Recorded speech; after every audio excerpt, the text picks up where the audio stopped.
Deuteronomy 20. Going to war. Going to war.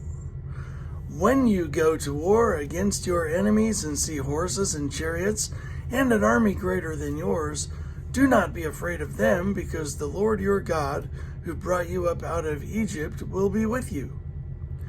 When you are about to go into battle, the priest shall come forward and address the army. He shall say, "Hear, Israel, today you are going into battle against your enemies. Do not be faint-hearted or afraid. Do not panic or be terrified by them, for the Lord your God is the one who goes with you to fight for you against your enemies, to give you victory." The officers shall say to the army, "Has anyone built a new house and not yet begun to live in it? Let him go home, or he may die in battle, and someone else may begin to live in it.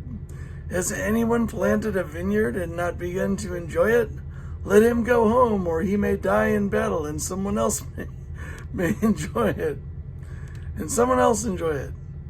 Has anyone become pledged to a woman and not married her? Let him go home, or he may die in battle, and someone else marry her."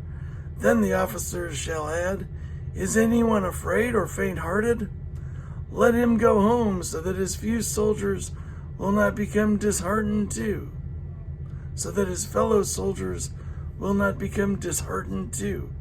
When the officers have finished speaking to the army, they shall appoint commanders over it.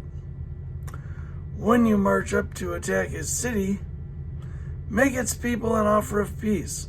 If they accept and open their gates, all the people in it shall be subject to forced labor and shall work for you.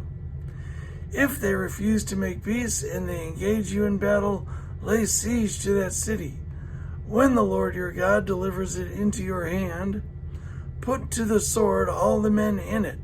As for the women and children, the livestock, and everything else in the city, you may take these as plunder for yourselves, and you may use the plunder the Lord your God gives you from your enemies. This is how you are to treat all in the cities that are at a distance from you and do not belong to the nations nearby. However, in the cities of the nations the Lord your God is giving you as an inheritance, do not leave alive anything that breathes. Completely destroy them: the Hittites, the Amorites, Canaanites, Perizzites, Hivites, and Jebusites, as the Lord your God has commanded you. Otherwise, they will teach you to follow all the detestable things they do in worshiping their gods, and you will sin against the Lord your God. When you lay siege to a city for a long time, fighting against it to capture it, do not destroy its trees by putting an axe to them, because you can eat their fruit. Do not cut them down. Are the trees people that you should besiege them? However, you may cut down trees that you know are not fruit trees, and use them to build siege works until the city at war with you falls. You may cut down trees that you know are not fruit trees, and use them to build siege works until the city at war with you falls.